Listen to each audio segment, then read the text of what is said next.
ici. Pour ceux qui voudraient revoir un petit peu ce développement, je vous propose de poursuivre la vidéo et de revoir ensemble, au départ de mes notes, comment on a donc déterminé cette variance de x au carré. Voilà, on y retourne. On va refaire exactement le même processus, sauf que cette fois-ci, du coup, je vous fournis mes notes en visuel. Donc on va aller un peu plus vite.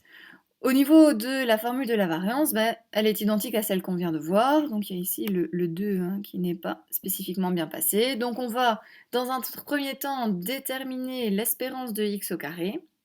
Dans un deuxième temps, on va déterminer l'espérance de x, le tout au carré. Et puis on viendra soustraire le deuxième au premier. Pour déterminer l'espérance de x au carré, on va donc utiliser la formule déterminée au niveau des caractéristiques de position pour les lois continues. On a que l'espérance mathématique d'une variable aléatoire continue est déterminée par l'intégrale de moins l'infini à plus l'infini de cette variable, de x au carré, multiplié par la fonction de densité, et on n'oublie pas le dx pour nous dire par rapport à quelle variable on intègre.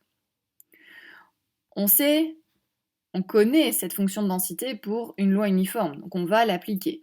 On sait que c'est 0 partout, sauf sur l'intervalle alpha-bêta. Donc si c'est 0 partout, ça ne m'intéresse pas, ça n'aura pas d'impact sur le calcul, sur le résultat. Donc on va transformer nos bornes en alpha et bêta parce que c'est justement sur cet intervalle-là que la fonction de densité est non nulle. Donc on modifie les bornes alpha-bêta et on remplace la fonction de densité par la valeur qu'on a déterminée dans la généralisation. 1 sur bêta moins alpha ne dépend pas de x, c'est donc un coefficient qui ne dépend pas de x, indépendant, oui voilà. On peut donc le sortir de l'intégrale. Il nous reste à intégrer, avec les bornes alpha et bêta, x carré dx. On sait donc que quand on intègre xn, ça devient xn plus 1 sur n plus 1. C'est donc ce que je note ici, entre crochets, on n'oublie pas les bornes. Ce qu'il y a en facteur n'est pas changé. Et puis, il nous suffit de calculer avec les bornes. Donc bêta au cube sur 3 moins alpha au cube sur 3. Et comme j'ai donc ici une soustraction de deux fractions qui ont le même dénominateur, je les mets sur un seul et même dénominateur qui est 3. Voici pour la première partie. Ensuite, dans le raisonnement, on va s'intéresser plus particulièrement à bêta cube moins alpha cube. Parce qu'on ne peut pas laisser ça comme ça, et en l'état, on ne sait pas simplifier facilement. On va donc se concentrer sur ceci. Que peut valoir bêta cube moins alpha cube? Pour ça, on va partir de bêta moins alpha, le tout au cube, tel l'indice qui vous était donné. Moi, je ne me souviens plus de la formule, je vais donc utiliser simplement le fait que quand j'ai un exposant au cube, c'est un exposant 2 fois le même exposant 1. Mon exposant 2, je connais mes formules de produit remarquable, ça oui, et du coup, j'obtiens cette ligne-ci. Pour la ligne suivante, je vais un peu vite, mais n'hésitez pas à mettre pause bien entendu pour noter les calculs et vérifier de bien comprendre chacune des étapes. Donc pour cette ligne-ci, j'ai simplement multiplié ma première parenthèse par bêta moins alpha, donc je fais ma distributivité. Donc bêta sur bêta exposant 2, ça donne bêta exposant 3. Ici, donc je n'oublie pas de modifier mon exposant. Et ainsi pour les différents autres termes. Qu'est-ce que je peux bien faire pour passer de cette étape-là à la suivante? C'est simplement, sans aucune mise en évidence, attention, regrouper bêta au cube moins alpha au cube. Simplement le mettre en avant dans mon expression. Attention, je ne mets pas en évidence.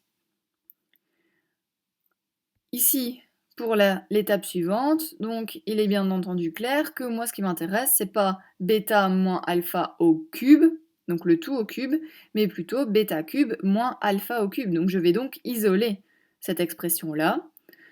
Comment faire? Je vais additionner ici par 3 alpha bêta au carré et soustraire par 3 alpha carré bêta. Donc j'ai cette expression-ci.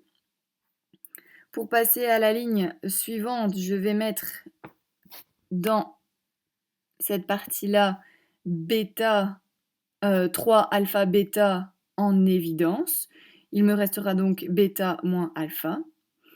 Pour la partie suivante, je vais mettre, attention, bêta moins alpha en évidence. Ici, j'ai bêta moins alpha en évidence, il restera donc 3 alpha bêta. Et ici, j'ai bêta moins alpha exposant 3. Si je mets bêta moins alpha en évidence, il me restera exposant 2. Pour l'étape suivante, je vais utiliser ma formule des produits remarquables pour développer cette parenthèse, donc développer l'expression et éventuellement pouvoir réduire un petit peu cette expression. Voici donc ce qu'on obtient en dernière ligne. Une fois qu'on a développé ceci, on va venir réintégrer donc le résultat dans la formule précédente, donc celle où on avait l'espérance de x au carré. Donc on avait ceci, on remplace donc par le petit détail effectué dans l'étoile, on remplace et on peut simplifier donc ces deux facteurs-ci. Il nous reste ceci et ceci est le résultat de l'espérance de x au carré. Ce n'est plus normalement simplifiable, donc c'est irréductible. J'ai directement effectué ici l'espérance de x, le tout au carré. Mathématiquement, il n'y a vraiment pas grand-chose à faire, donc je l'ai fait directement. Et donc, j'utilise ma formule de départ pour la variance, où je viens reprendre le résultat de l'espérance de x au carré, moins le résultat de l'espérance de x, le tout au carré. Je mets au même dénominateur, donc qui est 12.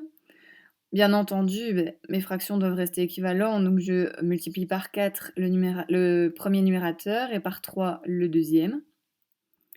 Je réduis mon expression et j'obtiens ceci. Je me souviens des formules de produits remarquables que j'applique donc pour le numérateur et voilà le résultat final.